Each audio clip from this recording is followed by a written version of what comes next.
morning, everyone, and thank you for joining us today for my fourth annual Senior Scam Stopper Seminar.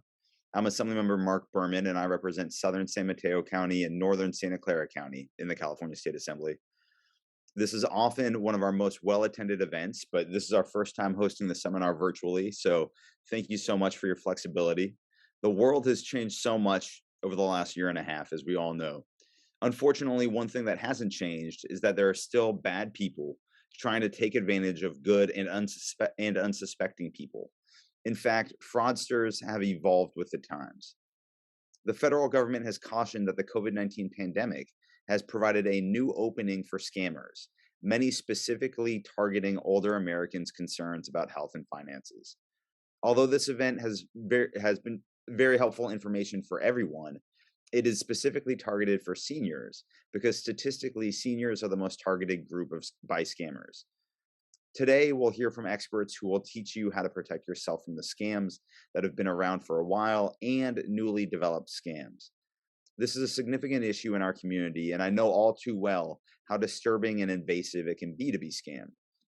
In fact, just last month, a number of Palo Alto residents received calls purporting to be from Palo Alto Utilities, claiming that their bill was overdue and they needed to wire money to pay the bill. This was obviously not true.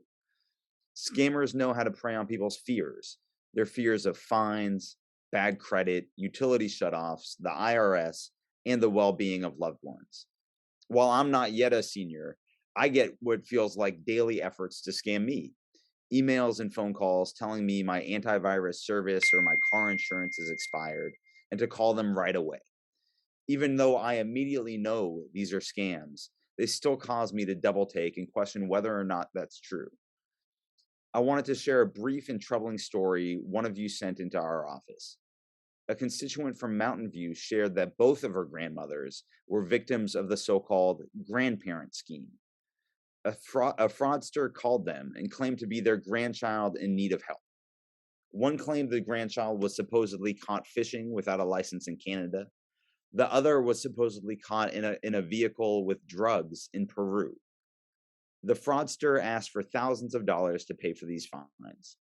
Her grandmother kept it all a secret from the rest of her family, potentially trying to respect the privacy of her grandchildren, but also, making it harder for her to realize harder for the grandmothers to realize that they'd actually been scammed. As creative and relentless as these scammers are, there are easy and straightforward steps you can take to protect yourself and your loved ones. Today, we will have presentations from Kevin Duraway from the Contractors State License Board, Sally Kim Westlake from the California Department of Insurance, and Jackie Wiley with the Department of Financial Protection and Innovation. We will save time for Q&A at the end. Please feel free to add your questions, comments, and experiences into the chat or Q&A feature at the bottom of the page. I also want to add that if you've been scammed and you don't know what to do, call my district office and we will direct you to a resource to get help. The number is 650-324-0224. Again, it's 650-324-0224, and we'll put that in the chat. Lastly, thank you so much to our expert panelists for taking the time to join us today. And just so folks know, we're recording this and we're going to have the video up on our website available for people. So if you don't catch something during the presentations or you want to send it to your friends to make sure that they see it also, it'll be available on our website. It's now my pleasure to introduce Kevin Duraway from the California Contractors State License Board to get today's event started. Thank you, Assemblymember. Thank you for the opportunity. Good to see everyone this morning. I'm going to go ahead and share my screen here. So we're here today because unfortunately, seniors as a group, they are targeted by scammers, and in my expertise, unlicensed contractors. My name is Kevin Duraway and I'm from Contractor State License Board. Contractor State License Board, we protect California consumers by licensing state's construction industry. We license more than 290,000 contractors across the state in 44 different classifications. When we say classifications, we mean anywhere from a general B who builds houses to plumbing and concrete classifications that specialize in those fields.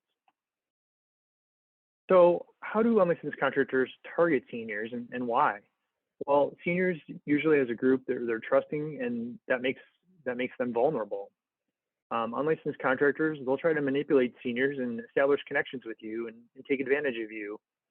They might say, oh, your grandson Timmy goes to Laguna High School. Laguna High School is my neighbor down the street goes to Laguna High School. They're on the baseball team and the team's doing great this year. Try to establish a connection with you to take advantage of you. Some of the biggest scams we see at Contractor State License Board involving unlicensed contractors, they involve unusually large down payments. Under California law, the down payment must be no more than 10% or $1,000, whatever is less. Other common scams we see at Contractor State License Board are door-to-door sales and pressure tactics. So you may get a knock on the door with a group of groundskeepers with some sod or grass on their truck, and they might say, "Hey, we're doing a project for your neighbor down the street, and we have extra materials, so we can do your lawn today for a cheaper price. We can get you a better deal. All you need to do is give us $300 in cash right now, and we'll redo your lawn for you."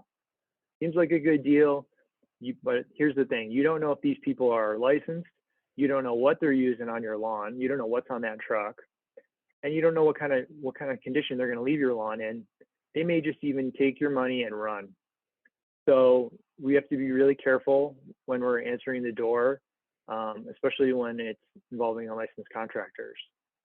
Another example are pressure tactics and scare tactics. This might be an unlicensed contractor who knocks at the door and says, "Hey, I'm offering free home inspections today. Seems like a good deal." You let them inside. They look around your house. All of a sudden, they find a crack on the wall. They find some possible water damage in the ceiling, or your pipes, your sink is leaking. All of a sudden, they're finding all these problems in your house, which you may or may not have had before, and then they're going to try to get you on the hook for all these repairs.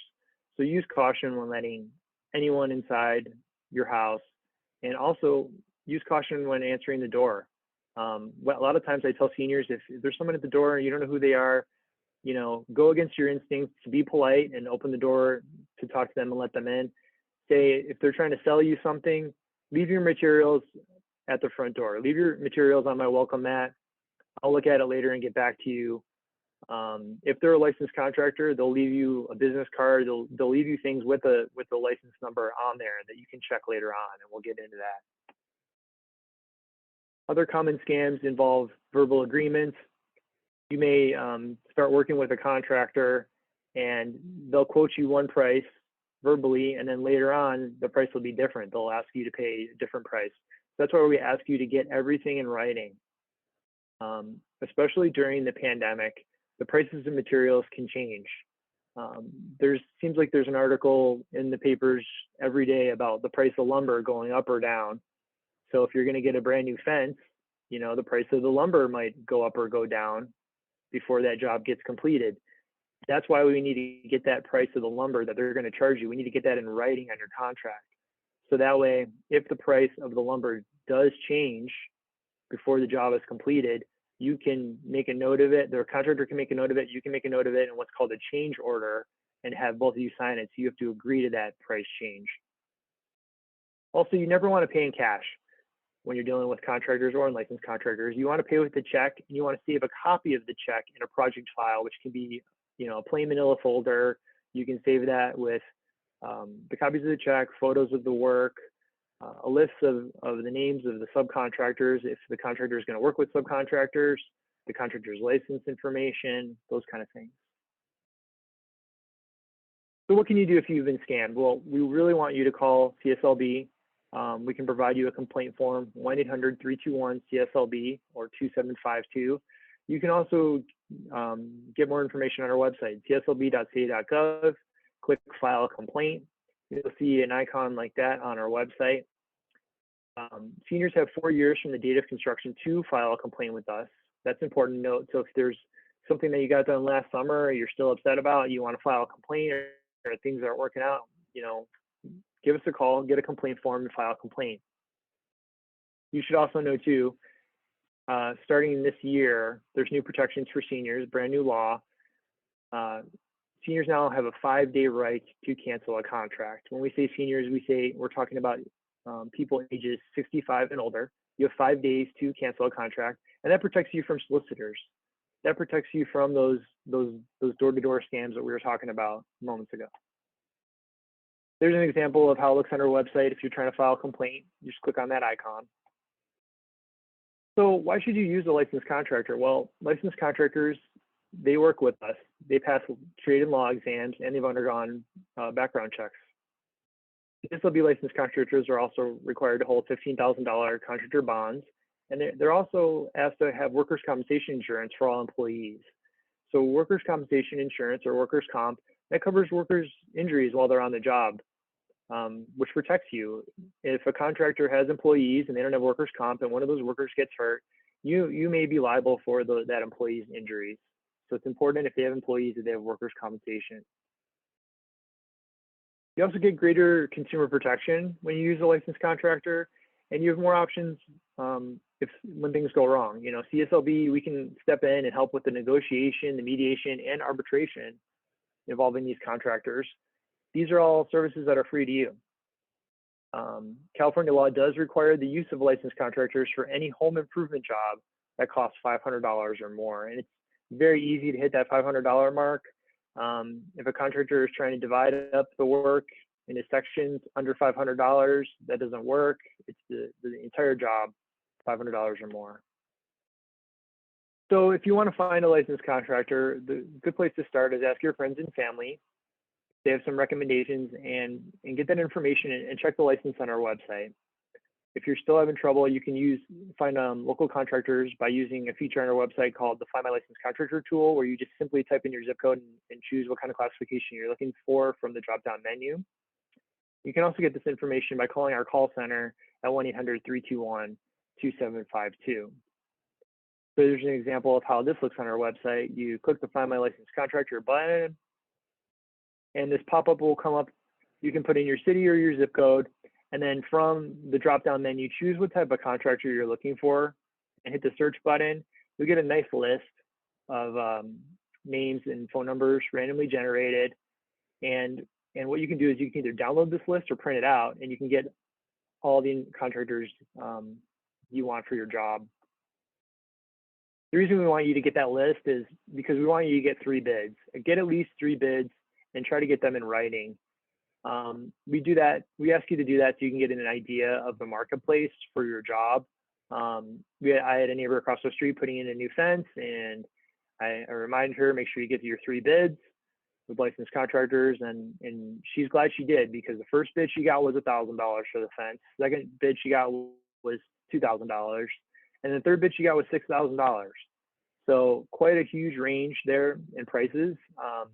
Some contractors, they may have a greater stock of lumber than others in this case. Some contractors may insist that you use steel posts for your fence, which can cost more. So it's just a good idea to know your options and get an idea of the marketplace. And that's why we suggest getting the 3 bids. Also ask for references from these contractors and check the references. Get some phone numbers and call some past customers up. Ask if you can see the work with your own eyes.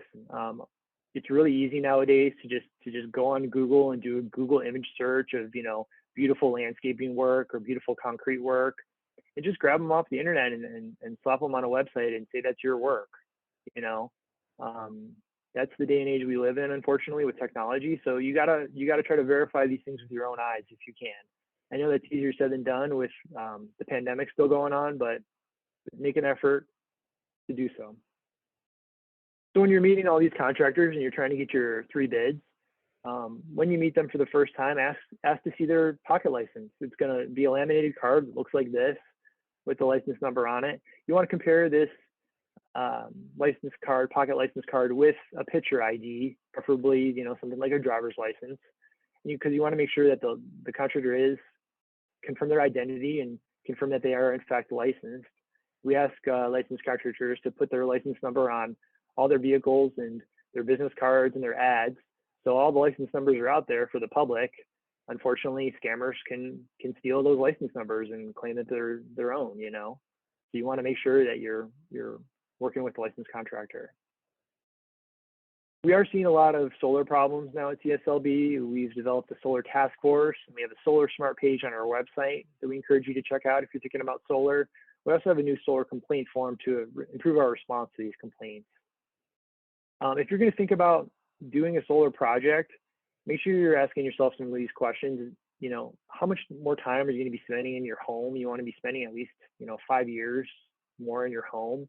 You want to know the direction of your roof. The roof is pointing, whether it's obscured by trees. You want to be making sure you're getting direct sun to really reap the benefits of solar.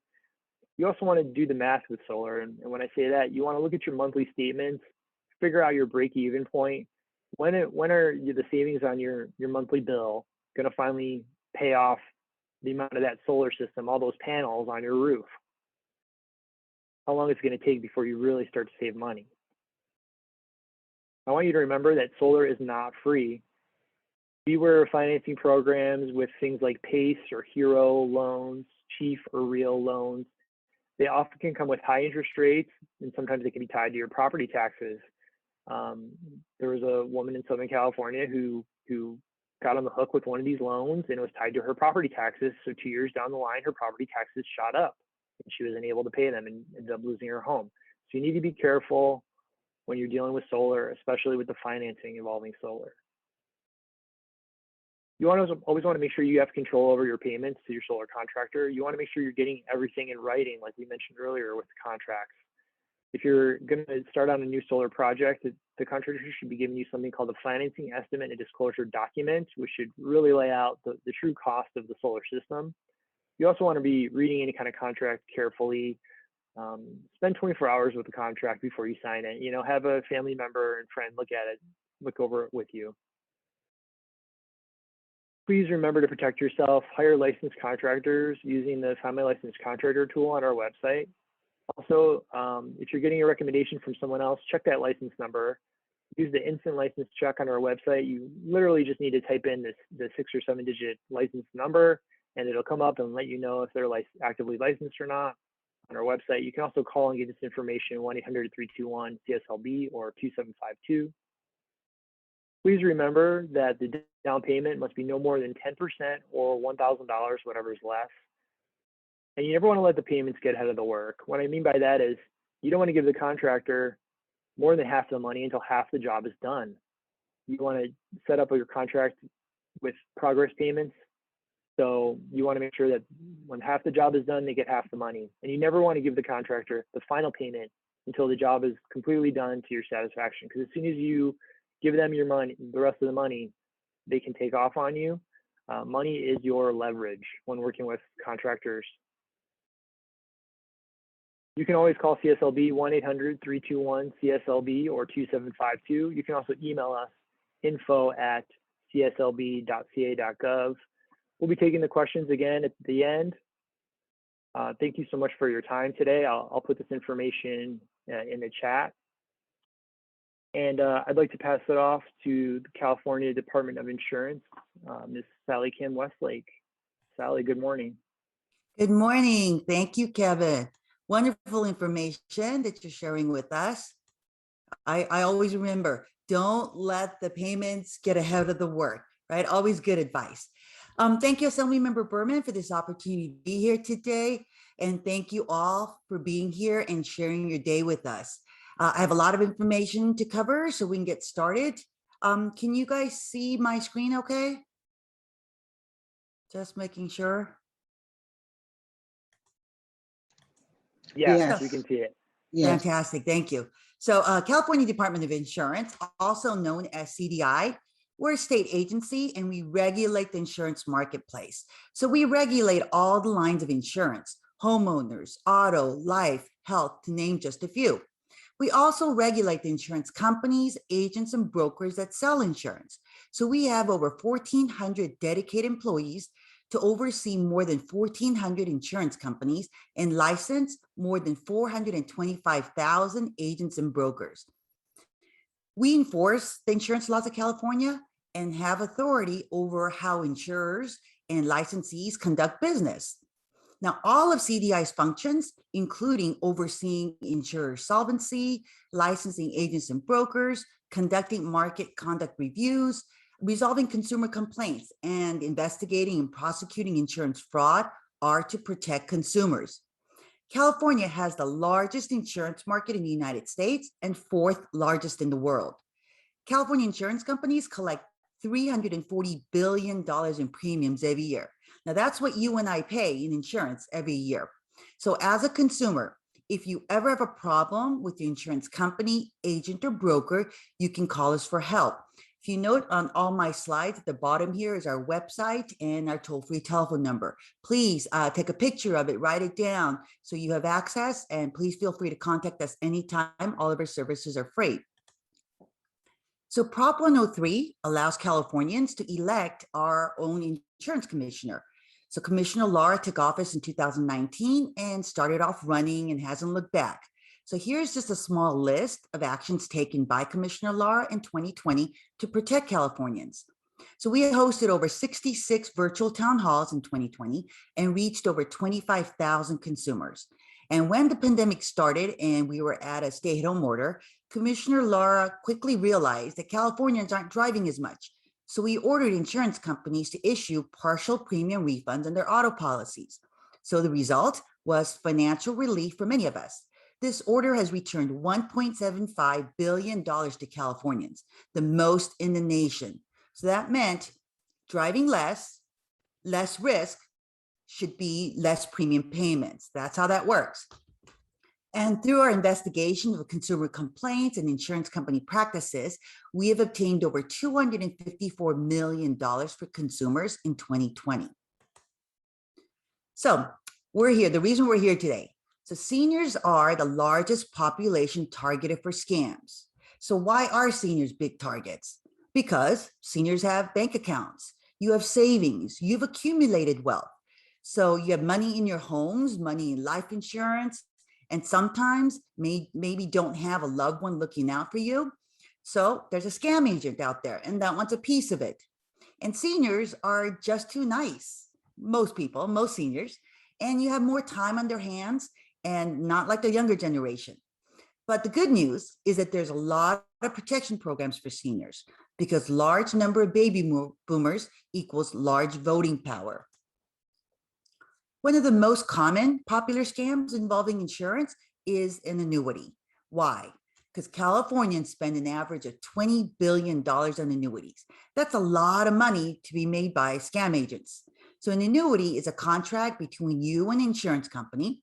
You buy it by making one or more premium payments, and they make income payments to you for a fixed period of time in the future. So it's used as an investment vehicle. It's sold by licensed insurance agents and usually with a financial background. Annuities are great for some, but lousy for others. Why? Usually because there's a big 7-year surrender charge. That's a big penalty for you to take your money out if you need it, maybe in case of an emergency. But agents love to sell it because of the big upfront commission. Then starts the twisting and churning. This is when the agent gets you into one annuity and then 12 months, 18 months later, they call and say, oh, they found a better annuity with better higher rates and you need to switch now. Well, what that means is you may be hit with a penalty for early withdrawal, but it's more upfront commission for the agent again, and you might even end up with a tax implication. So if you have a financial advisor whom you've been working with for years and they know your financial goals, your financial picture, risk tolerance, and says, hey, let's add this annuity to your portfolio. And they explain to you the type of annuity, the pros, the cons, and why it makes sense as part of your diversifying your portfolio, then an annuity can be the right investment for you.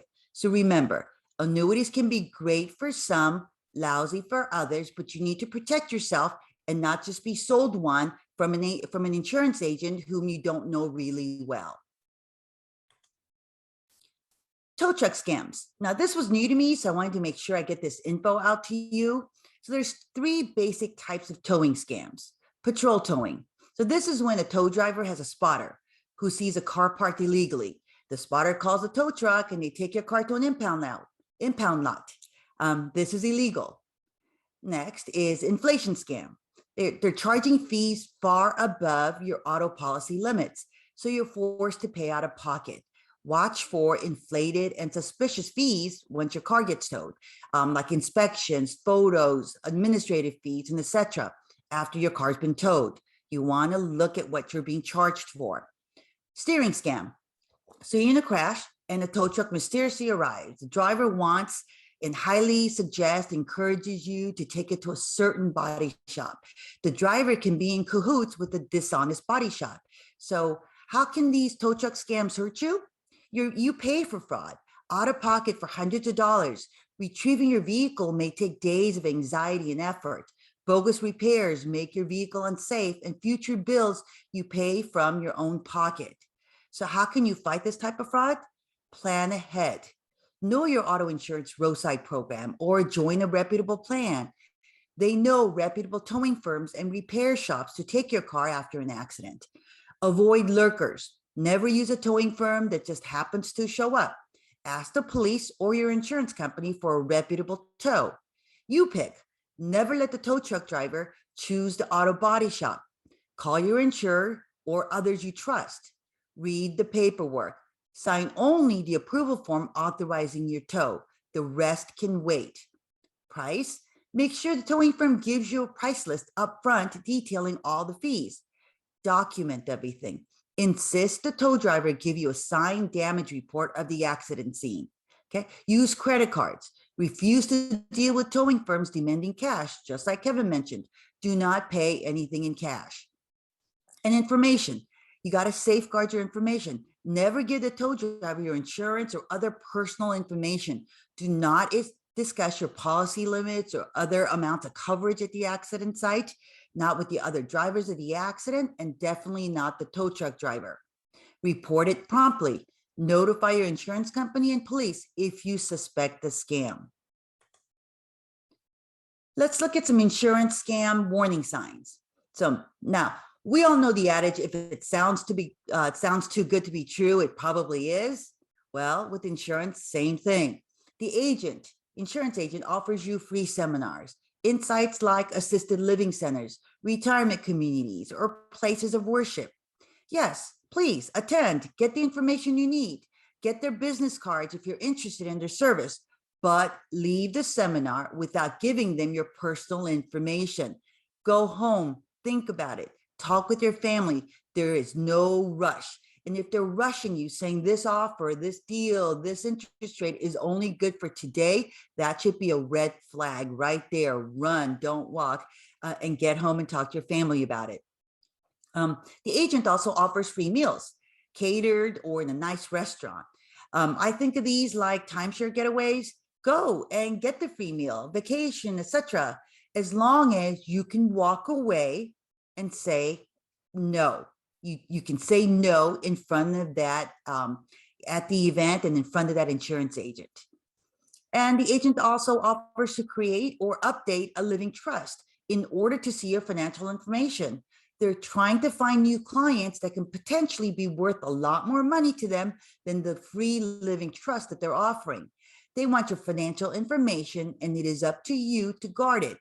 Remember, there's no such thing as a senior retirement living trust specialist. That is their own designation. And here's some shopping tips if you're looking for new insurance policies. So step one is to check the status of the insurance company and agent on their website. Make sure that they're in good standing. And you should always answer all questions on an insurance application thoroughly and truthfully. False statements or omissions can cancel that policy. Do not leave any blank spaces on an application. Dishonest agents can fill in the blanks without your approval. Get everything in writing and compare policies. Again, don't pay with cash and make the checks payable to the insurance company or agency business name and not in the agent's name. Don't buy coverage you can't afford and only the coverage that you need. Avoid being over or underinsured. And ask questions. What does the policy cover? More importantly, what's not covered? What's specifically excluded? And what is the cost and how often? And if I cancel this policy, are there any surrender charges? What are the penalties? And is it suitable for me and my situation, my family, and plans? Never feel pressured or intimidated. Consider having a trusted person with you. Agents know that they should never use high pressure sales tactics. And if they do, you should call us and report them. And again, never sign anything you don't understand. Seniors have more rights when it comes to insurance, and it's called Senior Insurance Bill of Rights. And the full list can be found on our website. And we also have a brochure that we can mail to you free. Please visit our website or call us on our toll-free number. And one right under Cyborg is that you may review a policy of life, annuity, long-term care, or Medicare supplement for 30 days after you receive the policy in order to decide whether you want to keep the policy. If you decide you do not want the policy, you can return it for a full refund. So I just told you about all the insurance scams out there, but now what do? How can you protect yourself? Here's one statement I want you to read and kind of repeat it to yourself. I do not disclose any information to unsolicited callers. This should be kind of ingrained, okay, into your vocabulary, into your head, so that if you get caught on a phone with a solicitor, with an unsolicited caller trying to sell you something, and you guys are just too nice and don't know how to hang up, you should know this sentence and be able to say it and then politely say, no, thank you, and hang up. Do not engage. Do not be polite. Do not give them the opportunity to keep talking to you, because the more they talk to you, the more information they're able to get from you. Be stingy with your personal information. Do not give anybody over the phone information that they do not need. Change your passwords. You have to get in the habit of changing passwords every 30 days. Just get in the habit of it. And again, hang up the phone. It's okay.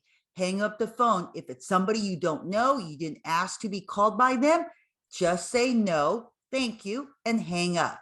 And then you have to report fraud. It's up to you, if you suspect fraud, to report it. And Jackie, up next, will also be going over some of these points more in detail. So if you suspect fraud, call someone, report it. And here are 3 organizations to call here. And the last is a website that you can learn more about current insurance scams. But call us when it comes to insurance scams, you suspect fraud, you're not sure, even if you just have an inkling, and it may not be you, but maybe to your family member or to a neighbor, something doesn't sound right. You can do it anonymously. Call a state agency. You can start by calling us, call your Assemblymember's office, at our toll-free number here for the Department of Insurance. And here's also Senior Medicare Patrol. There's our Fraud Watch Network. If they can't help you, they will refer you to the right agency. So please, it's important. You can take a picture of this PowerPoint slide so you have the numbers readily available. Next up are some resources that we have just for seniors. So Senior Gateway is a site on our website. It's a one-stop website intended to provide seniors, their families, and caregivers with the information they need to connect to helpful services and resources to find answers and solve problems. So this information includes topics such as avoiding and reporting abuse and neglect, preventing fraud, financial abuse and common scams, healthcare information, and your rights. So please visit our website, and it's called Senior Gateway, but here's also the address there at www.seniors.insurance.ca.gov. And we also have informational guides specifically for seniors. First one being annuities, what seniors need to know, driving for seniors, insurance bill of rights. All of our guides are free, and it's also available in PDF on our website. If you have questions about your current insurance policy, new policy, or you've been denied coverage, claim, or canceled, or you want to report fraud, please call our consumer hotline at 927-4357 or visit our website at insurance.ca.gov. Our officers on the consumer hotline are experts on all lines of insurance. And so we can take your information over the phone, help you, assist you in any way that we can when it comes to insurance. And again, on the average, we handle about 175,000 phone calls to this number. And it's because consumers calling into this number and what our enforcement branch does as far as investigating and prosecuting fraud that we were able to return to consumers about $254 million back to consumers last year. So please, our services are free. Call us, visit our website if you need our assistance. So thank you so much for your time today. And I hope that you leave today remembering knowledge is power. You're ready to take action to protect yourself. And up next is going to be Jackie Wiley. Thank you very much. Good morning, everyone, and thank you so much, Sally and Kevin, for the great information. We've been doing this roadshow for a very long time, and every time I hear each of us speak, I always learn something different. So thank you again. Thank you, the staff of Assemblymember Berman, for having the Department of Financial Protection and Innovation. I'm going to go ahead and share my screen here. Here we go. My name is Jackie Wiley, and I am one of the Education and Outreach Coordinators with the California Department of Financial Protection and Innovation. I'm probably sure that most of you in the audience are saying, oh my gosh, who is this agency and what do they do? Well, who are we? We are formerly the Department of Business Oversight, and we are like California's investment authority police, I'll say.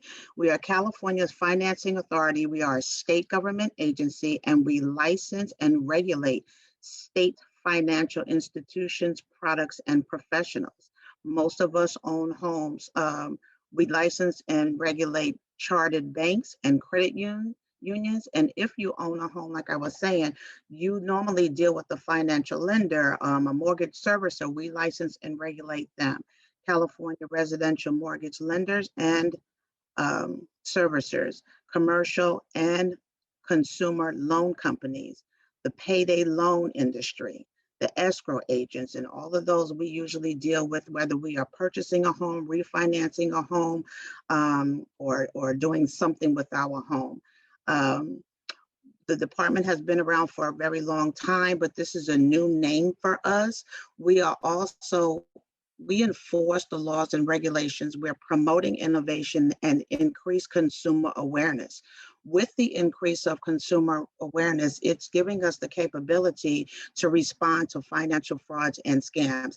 And as all of you know, it has been a lot of pandemic-inspired scams that have come about since the COVID has unexpectedly hit the nation. So what is our role? I just explained that to you, and why the department name change. So you're going to hear me say the Department of Financial Protection and Innovation, DFPI. I'm going to use the acronyms DFPI because it's too much of a mouthful for me to keep saying that. The name change came about effective January 1, 2021, when Governor Newsom signed a bill called the California Consumer Financial Protection Law. And with that bill, the name of our agency changed, but our duties remained the same with an expansion of our authority. We continue to collaborate and partner with other state, federal, and local agencies. And one of the things that we are really focusing on is ramping up our consumer protections. We're really wanting to do the best that we can to protect California consumers from unfair, deceptive, and abusive practices. And a lot of us suffer from that, or have been engaged in some type of fraud or scam, or have become a victim. Sally said earlier, Kevin has said, and I'm going to say it again, our senior population are prime targets for fraudsters, hackers, and scammers. And Sally gave some of those reasons why. But I kind of think I can say that some of our seniors are starting to toughen up a little bit and becoming empowered, and they're asking questions, and they are becoming more aware of things that are going on. That is the reason why we put on these scam stoppers, and that we are so happy to be a part of this event, so that we can provide red flag signs, red flag tools, signs when you're being solicited, and to empower you to say no, empower you to do your homework. And you're going to hear me say that. That's my little slogan. Do your homework, do your homework, do your homework, okay? The new law also gives the department expanded authority to oversee unregulated financial services, such as the credit repair and consumer credit reporting companies. Thank God, debt collectors. I get a phone call from someone telling me I owe a debt just about every single day. And the rent-to-own contracts, as well as private for-profit and school funding. We have 4 offices. I'm located in the Los Angeles office downtown. We have offices in San Diego and San Francisco, and our headquarters is in Sacramento. So that's kind of like in a nutshell of what we do and who we are. I have to let you know that our consumer services unit, which is housed in our Sacramento office, have been inundated with phone calls since the beginning of the pandemic. They're probably taking anywhere from 1,000 to 2,000 phone calls per month, where people are filing complaints or just inquiring as to whether the legitimacy of a company or a professional that they're doing business with or about to do business with is properly licensed. Okay, so how are we communicating since the pandemic? We are communicating through, again, our outreach team.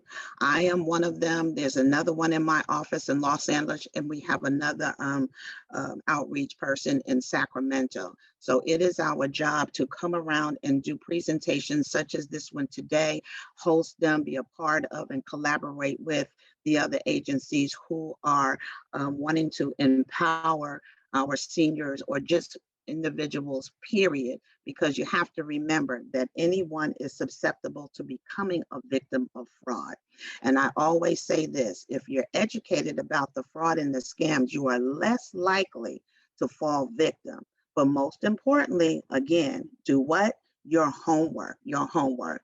We also distribute out educational publications, which you see here on the screen today. It's entitled Protect Yourself from Fraud, and that is one of our prized possession booklets. It has a host of information in there, from investing to just common financial scams, so that you can become aware of when being solicited either by phone, mail, or door. In the back of this booklet, we also provided a resource guide so that you can know what agency to contact pertaining to your situation. We also have an outreach newsletter that we distribute every single month. And in that newsletter, it pertains information on what the department is doing, some of the laws that we are enacting upon. And then we always try to include some type of fraud, an article about something that has happened, so that the consumers can be aware. Of course, we're all on social media as well, LinkedIn, Facebook, Twitter, and YouTube. So before I get into the phone scams, I wanted to quickly go over the PACE financing, since lots of consumers have been doing home improvements since the pandemic. And Kevin, being with the Contractor State License Board and our agency, we go hand in hand when it comes to home improvement and this PACE financing program. The Department of Financial Protection licensed PACE program administrators, and we regulate the PACE industry. What is PACE? Property Assessed Clean Energy. It's a program that provides homeowners help to finance energy efficient and water saving improvements. And I'm going to repeat that. Energy efficient and water saving improvements. So if you are wanting to use this financing, you should not have a contractor in there that's telling you, oh, wow, I see that you have these cabinets look old and outdated. Maybe you want to upgrade your cabinets. Maybe you want to upgrade your countertops. And that's a red flag sign. Why? That's not energy efficient or a water saving improvement to your property. Do your homework. Many people seeking financing through the PACE program, excuse me, have been misled. Consumers need to be and should be educated about this program before entering into a financing agreement, as the cost of the project or the repayment of the loan has been and can be misrepresented. It's claiming no money down or no out-of-pocket costs. And I don't know about you, but that sounds really good when you're wanting to place energy efficient windows throughout your home and you need 20 windows. So wow, okay, I don't have to put any money down and there's no no pocket cost, but that gives you the impression that the services are free. PACE is not a free government program. Homeowners, remember, you must pay back the funding through your annual property taxes. And many have entered into this financing agreement and now are struggling with property tax payments because it has doubled or tripled and are at risk of losing their homes. And that picture there is a sample of also how homeowners have been left with unfinished and uncompleted and or unpermitted work. So please do your homework before you engage into this product. Contact the department to learn more about the risks and the laws and to get answers to the many other common questions that are being asked before you engage. All right, so let's talk about these pesky phone calls that we all receive daily. There are so many scenarios created to scam and defraud with the sole purpose of gaining access to personal information and our money. So we've been sheltered in home for over a year. Scammers know we are home and makes us more accessible to answering the phones. I know that I have been receiving more phone calls than normal, but then I'm home. I'm usually in the office, but because of the pandemic, I'm teleworking. So my phone is constantly ringing. So the pandemic has brought about a financial change and struggles to many and are looking for financial relief. So when someone calls with an opportunity or an offer of such, many have actually considered it. And they didn't do what? They didn't do their homework and they just believed the caller right off the bat. So I have a list here of just some of the common frauds and these pandemic inspired frauds and scams on the screen here. So, you know, I have that photo and it says, hello, who's calling? And that's one of those pesky robocalls. You feel kind of crazy. You know, you're saying hello 4 and 5 times and no one is answering. And then you'll hear a connection with a voice coming on the line. And I've been seeing in the chat some questions about robocalls, but I'll talk about that in a minute during my presentation. I want to first go over just a couple of things that are on the list. On the left-hand side, I have the debt collectors that's highlighted. People are receiving calls from individuals who are claiming to be debt collectors. Debt collectors are third party. So if you owed Sears a bill of $500 and it's outstanding, you'll get a call from a debt collector because they'll say that the bill was outstanding, you never paid it, you didn't take care of it, and so now I'm here to collect the money. And what the caller is going on to say is that, you know, the debt is $500, but if you send us $250, we'll just cancel the rest of it. Go ahead and provide us with a credit card number or your routing number and we can take care of this today. Stop and think. If you don't owe the debt that they are talking about, and that's a red flag sign, okay? Home improvement, we talked about that. Before you engage in any type of financing to do home improvement, know who you're working with, that's Contractor State License Board, and then contact our agency to find other information about the financing program. The pandemic has been throwing people in a tizzy. Financial relief opportunities are coming out of the woodworks. So you know that there has been mortgage interest rates have been lowered. You know that there's people who are struggling paying their home mortgages. I'm going to suggest this, and I'm not telling anybody what to do, but don't allow a phone call to make you jump into action immediately because it sounds good. Sometimes it sounds good, but I'm going to say again, do your what?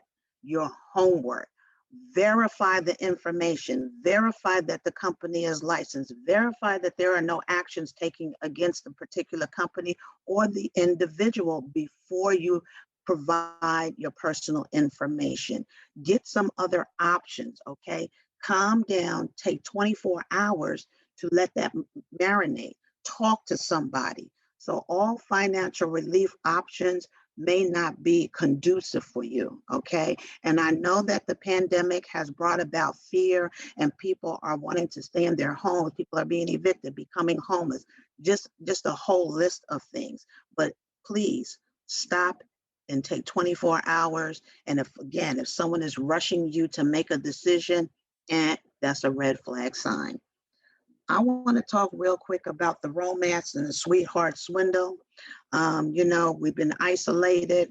Older adults have been isolated from their family, friends, and neighbors.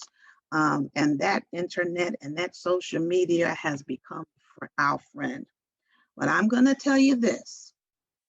I'm not telling you what to do, but stop and think about getting into a romance with your computer sweetheart, because that's what it is, your computer sweetheart. There have been so many victims. People are widowers, or have entertained information or romance over the internet.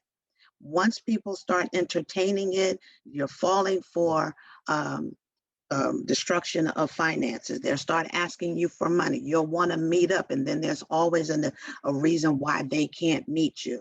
So please be cautious about romance and sweetheart internet services. I'll say that. On the right-hand side, I wanted to point out the immediate red flag telephone calls. And what is that? Medicare and Medi-Cal. You'll get phone calls, or we're getting phone calls. I'm getting phone calls, and I'm not even on Medicare or Medi-Cal. I'm not on Medi-Cal, but my mom does. And she gets calls, offering all types of lowering of this.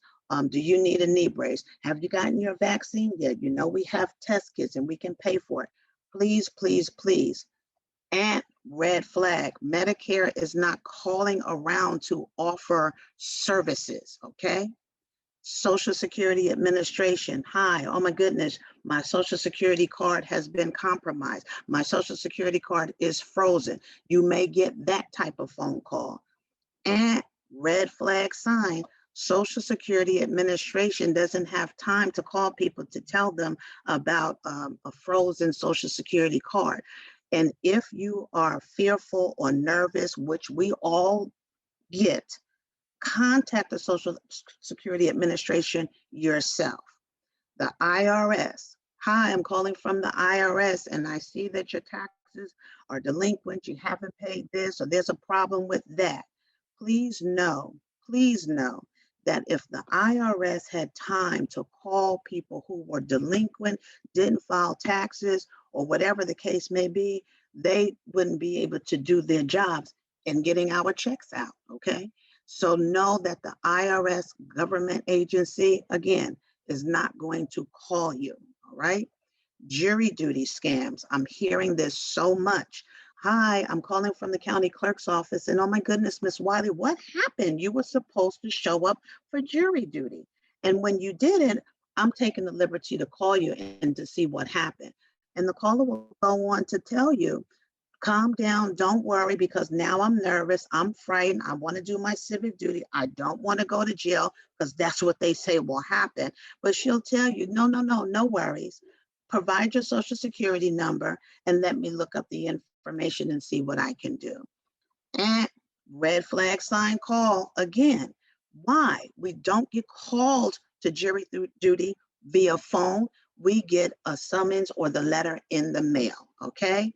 The Assemblyman spoke about utility company scams, and yes, those are becoming very prominent, where they're fearing people into making payments, pulling out their checkbooks, giving routing numbers, or supplying them with a credit card, telling them that if they don't pay their utilities will be shut off at 5 p.m. that day, close of business.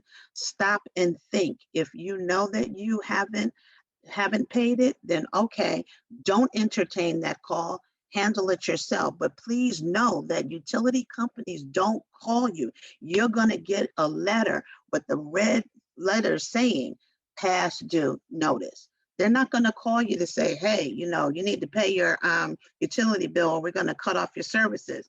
And immediate red flag sign call, okay? We all know that the stimulus checks, taxes, the child care funds are coming through. We should know that no one's calling you, telling you that they can rush your payment or get it for you quicker. That is a red flag sign. No one has control over how your payments are going to A, either get into your account, direct deposit, B, via mail, paper check, or 3, receiving a prepaid debit card. Those are the only 3 ways that we are getting these economic payments. So please don't allow someone on the phone calling you to say that they can do it faster or can help you get it quicker. And so I wanted to point those things out. And the grandparent scam that the Assemblyman spoke of today, that is rampant as well. Just like someone calling us saying that they have money and they need your bank account, and you'll see that on the internet, and they need someone in the States to put the money in their account. Come on, people, stop and think. And please, please, please do your homework. All phone calls that we get pertaining to a relative, our grandchildren, our parents are very frightening. Anybody saying that they're going to shut something off from a governmental agency, stop, gather yourself, and verify the information. Verify the information, okay? So these scams are mostly through cold calls, but the internet, email, and texting is now becoming a bit as well. Since the pandemic, millions are using online services, and it's growing in popularity with fintech companies emerging. The Department of Financial Protection and Innovation, Dfpi, we're being instrumental in working with companies who are trying to establish these new innovative financial services. So please, online services, we're banking online, we're bill paying online, we're shopping online. Like Sally said, remember to change your passwords, log out, okay? If you are not understanding how these technology or systems work, get with somebody who can show you, all right? Digital currency, people are using PayPal, Zelle, Cash App, and Venmo. I've gone to restaurants and they don't take cash. The movies, they're not taking cash. You have to use one of these ways to make payments. And I can bet that these fintechs, the new method is going to become the way of the world. Things are going to be online. So please be careful and be mindful when we're doing online services. All right. So how can we avoid becoming a victim of fraud? Let's review. The telephone, something simple. It's best to just hang up. Sally said it. Let's not entertain these callers, because you give them an inch, they're taking a mile. They're calling you back every day. They're befriending you. They're wearing you down. Don't call the number left on your machine. If we have an answer machine, they may leave a phone number. Even the IRS, if we have a viewer to see caller ID, it may seem that it's the IRS, but remember, I heard in that presentation that the Scam Stopper, that lady said the IRS is not going to be calling me. So regardless of what the viewer says, regardless of someone leaving a phone number for you to call back, and God forbid, we should not be pressing 1 or 2 to be connected. These hackers and these robocalls and these scammers are so good. We don't know what that could lead to, okay? Spoofing is a part of that. So don't call the number that's left on your answering machine. And if you're in question as to who's calling, and if it's somebody that you know of, they're going to leave you a voice message if it's a number that you don't recognize. Online services, change those passwords often. Remember to log out and be cautious with the technology. Understanding it is key. Internet, email, or text messages, let's please pay attention to the extension of the email. If it's Amazon.com, make sure that that's what it is. An individual did an online shopping with Amazon, and she got an email telling her that her information needed to be re-entered because there was a problem with it coming through. So she did that, but she didn't hover over the link to first verify. Hovering means taking your cursor and making sure that it was Amazon.com. All of that a second time, she then noticed that it was .con, C-O-N. We have to be mindful that there are a lot of dummy copycat websites that look original. So be mindful to do that. Make sure that the site is secure. If you're doing airline tickets, shopping online, you should see a lock and it should say this site is secure, or that HTTP should have an S, which means secure. Be careful clicking into unknown text messages and emails. Mail, we still have people dumpster diving. So I'm going to suggest don't drop your mail into the box after the last pickup time. You don't know if people are going around and, dumpster diving. Retrieve all packages as soon as they're delivered, okay? Keep on the lookout for that. Unfortunately, people have robbed the mailman delivering packages or watch to see who's getting deliveries.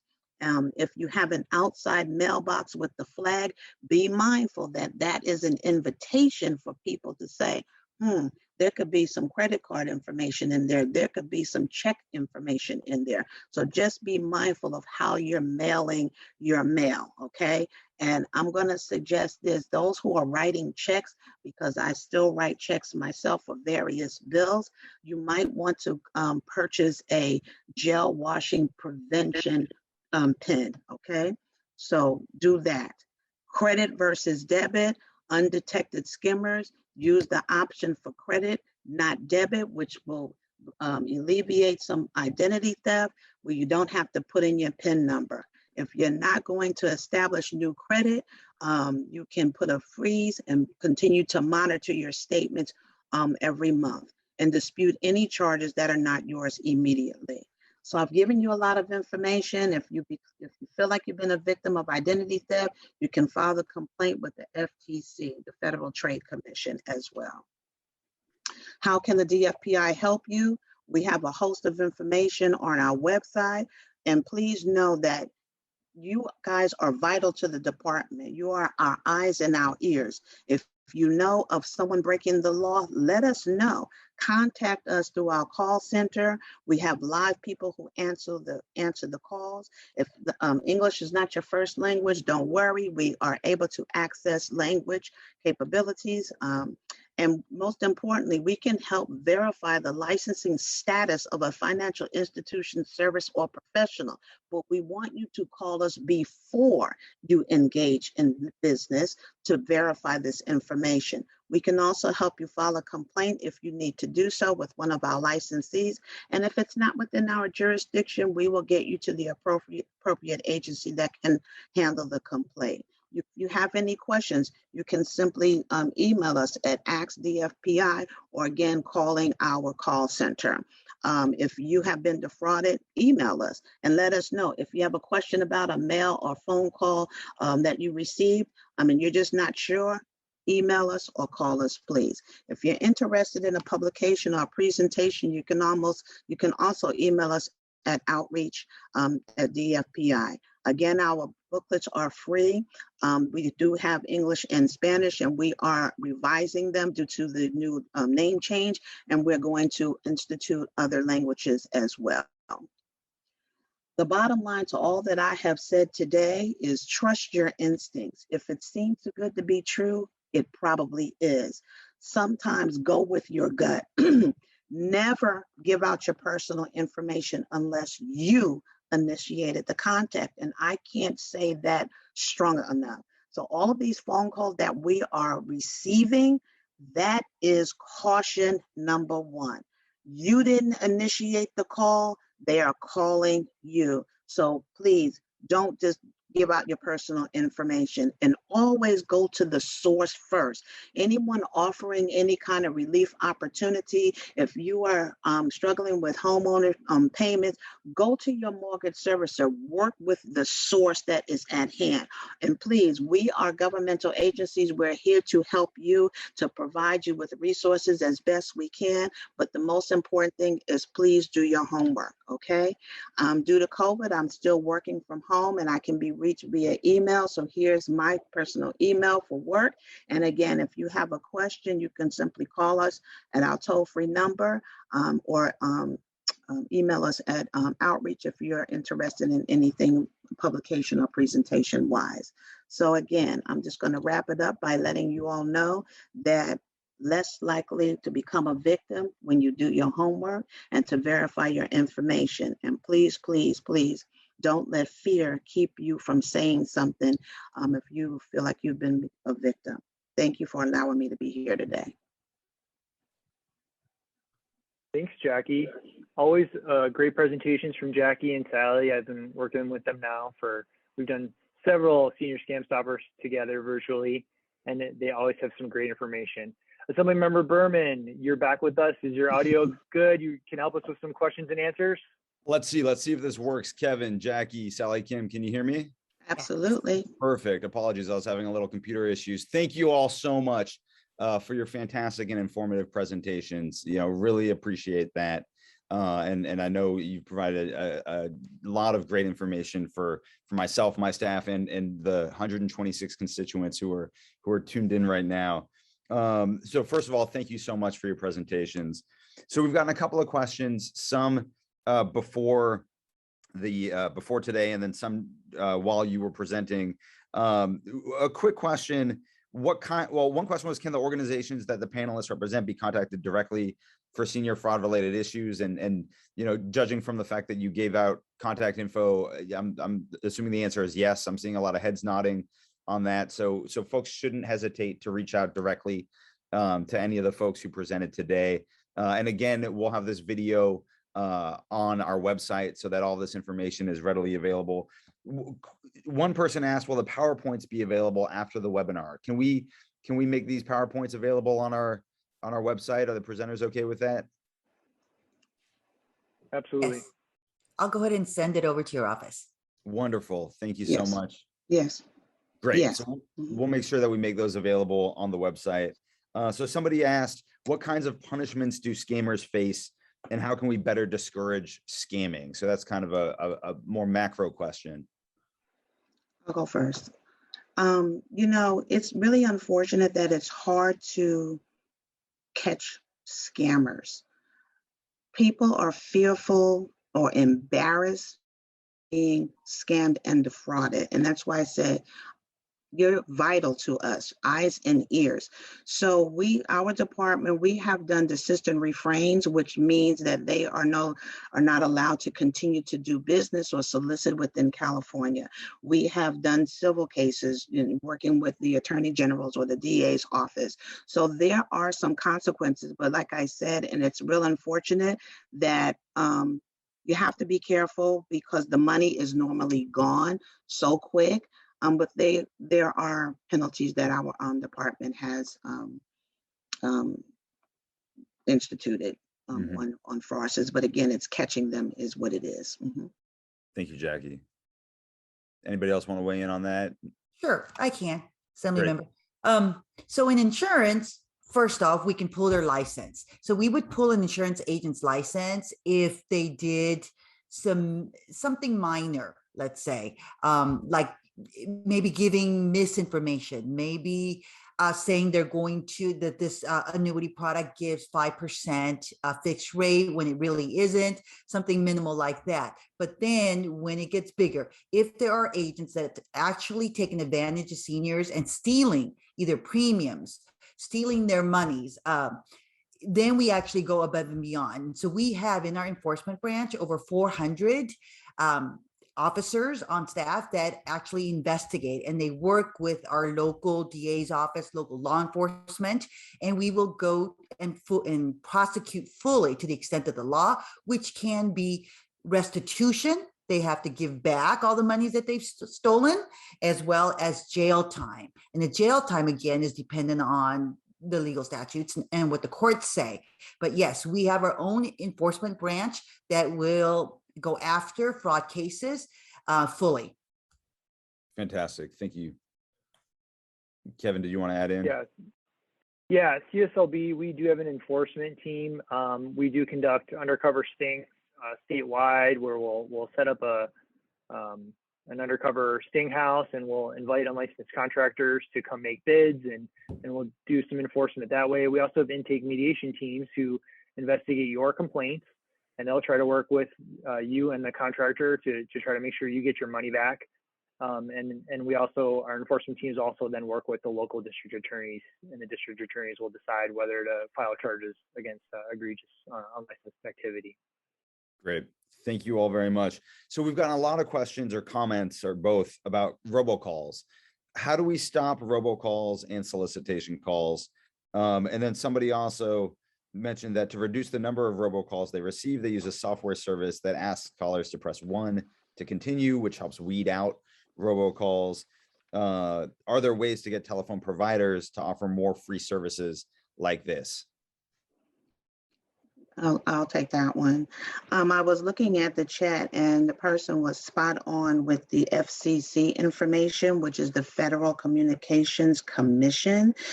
So it's and you can also check with your phone carrier to get phone calls blocked. But with the FCC, it's an implementation. They have like a caller ID authentication where it helps to reduce the spoofing and the robocalls. For example, I have on my cell phone, and if a phone call is coming in, an identified number, it'll tell me scam likely. Mm-hmm. You can contact the second thing is contact your phone carrier to block the numbers, and to also inquire as to how you can get that scam likely pop-up so that you can verify that. Mm-hmm. And then also there is of course, the registering with the do not call through the Federal Trade Commission. And I saw in the chat someone is asking for that number.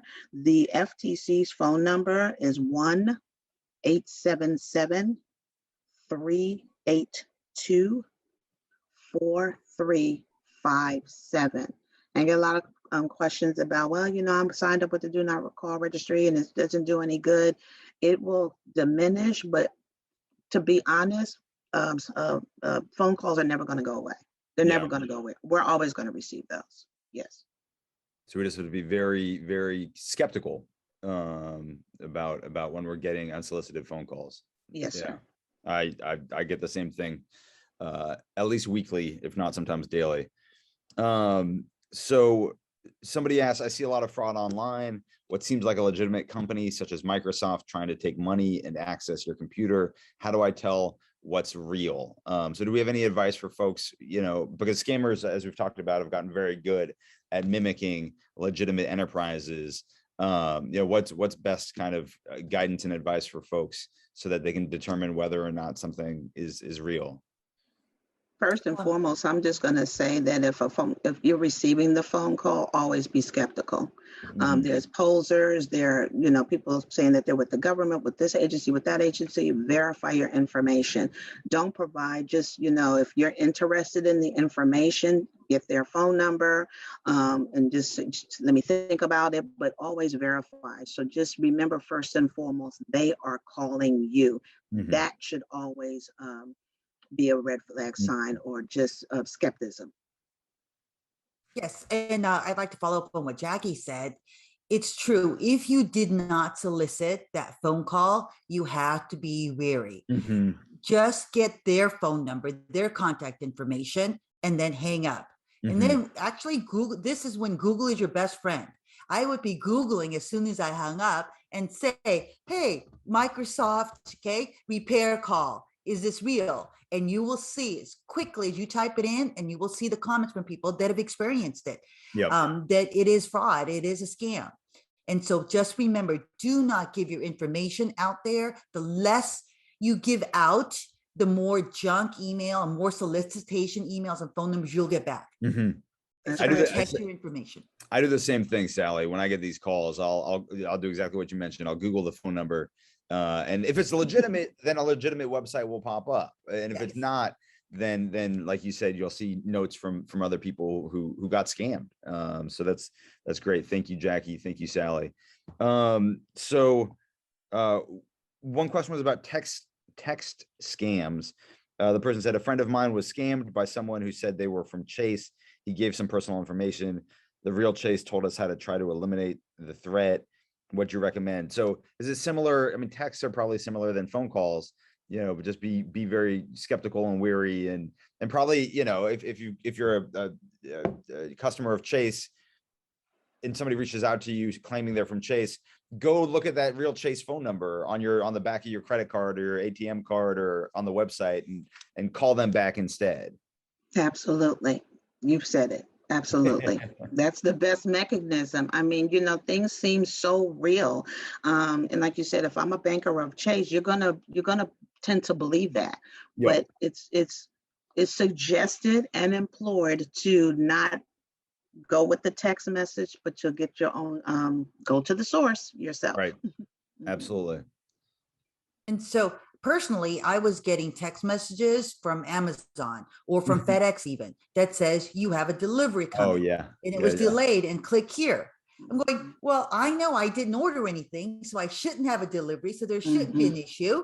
And so again, I make sure you do not click on anything when you did not request for that information. So again, you just have to be wary and use Google. Google, a good 24th Assembly District company, little local plug. So, but I was getting those same ones about FedEx deliveries that were delayed, and it's tricky because a lot of us do have a lot of packages coming, and so you think, oh, maybe that one is delayed, and then you end up clicking on the wrong link and giving access to the wrong person. So yeah, always just going through the official websites, the official channels. It sounds like that's the safest bet. So I'm just scanning some of these other questions. That front online. One question was how can you tell if police or firefighter related charities that call you are scams? Sometimes we might get phone calls from the people who claim to be the police athletic league or whoever. What's some good advice for making sure that those are legitimate? The advice is that firefighters, sheriff's department, police do not call to solicit. So if you are receiving a phone call from either of them, it's automatic red flag sign, okay? And you should contact your local police department, sheriff's department, firefighters to let them know, hey, I received a phone call from such and such, and they're saying that they're soliciting. But bottom line, they don't call to solicit, period. There you go. Thank you very much, Jackie. You're welcome. So one thing, just a little bit of information that I wanted to provide. My staff sent me information about 3 federal COVID scams that are currently going on that I just want to read a little bit of information about for folks. The first is the Social Security Administration posted an alert about a scam claiming that benefit payments may be suspended or decreased due to office closures related to the COVID-19 pandemic. The Social Security Administration says that any call, text, or letter offering to, quote, maintain regular benefit payments, end quote, if you make a payment to them, is fake. That's not how that works. And so if you've been targeted by this scam, report it to the Social Security Administration's Office of the Inspector General. So again, you might get a notification saying that your benefit payments might be suspended or decreased because of COVID-related closures. That's fake. That's fake. And please report that immediately to the Social Security Administrator's Office of the Inspector General. The IRS has also issued similar warnings about coronavirus imposter scams related to stimulus checks, overdue payments, filing extensions, and other tax-related topics. In the Federal Trade Commission and the Food and Drug Administration have warned companies about making false claims and pushing bogus cures for COVID. There are a lot of snake oil salesmen out there who are trying to trick folks into you know, things that won't actually help them. So just be very skeptical when you see these types of things. Well, let's see. Let